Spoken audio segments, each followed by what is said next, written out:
그 스님께서 관성이 3개 이상일 경우에는 관성이 너무 과다하기 때문에 오히려 그 과유불급이 된다고 말씀하셨는데, 일간이 약하면서 방합 그 관성이 하나일지라도 그 관성이 방합이나 아니면 삼합이 됐을 때, 그러면서도 일간이 신약할 때, 그런 경우에도 이게 과유불급이 되고, 또 아까 말한 그 의무에 대한 면책 대상이 되는지 그걸 좀 여쭙고 싶습니다. 예.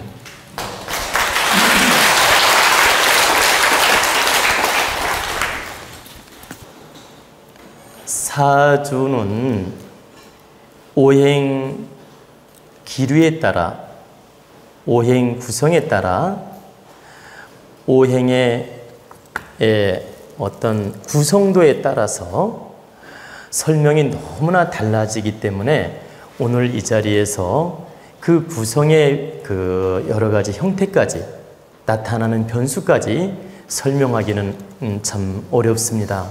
나중에 명리 공부 과정에서 그런 이야기는 자세하게 풀어줘야 되고, 오늘 이 자리는 대중법문 자리이기 때문에 그것을 여러 가지 각도로 설명하기는 어렵고, 간단하게 내가 질문 내용만 답변을 해드릴게요. 일간이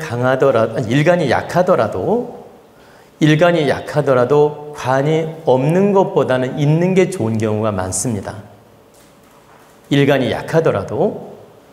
그리고 관이 하나인데 해묘미 합국을 이루면서 관이 강해지는 경우도 있고, 사유축 금국을 이루면서 관이 강해지는 경우도 있고, 인호술 화국을 이루면서 관이 강해지는 경우도 있는데, 합을 이루면서 에너지가 강해진 것도 태강해지는 작용을 합니다.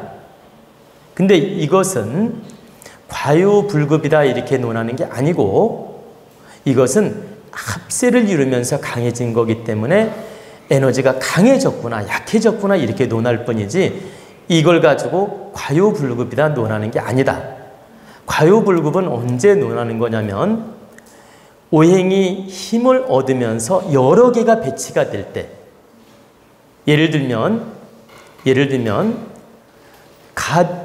갑일주인데, 갑인일주라고 합시다. 갑인일주인데 경신월에 태어난 거예요. 그러면 경신이 관인데 엄청 강하죠. 근데 시에도 또 관이 있고 연에도 또 관이 있어요.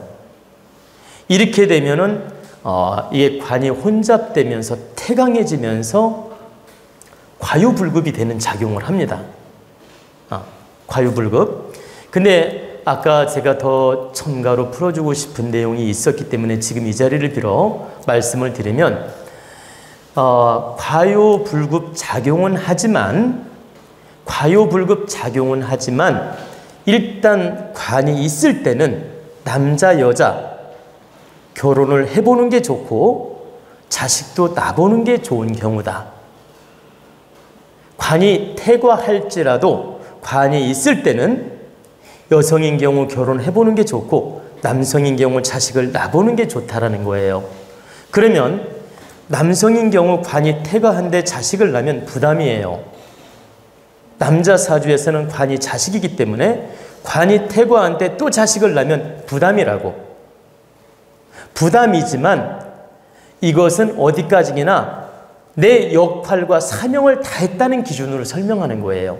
부담이다 아니다를 논하는 게 아니고, 하늘로부터 받은 숙제, 그 사명을 다르게 하는 측면으로 볼 때 관이 있을 때는 자식을 낳는 역할을 하는 게 바른 것이다.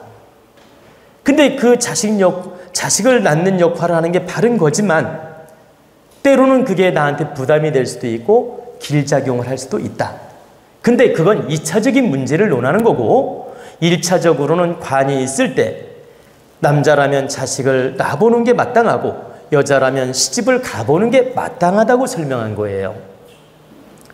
근데 태과할 때는 과유불급에 의해서 그 외의 현상이 나타나기도 한다라고 말한 겁니다. 다시 말씀드려서 관이 4개, 5개 있어요.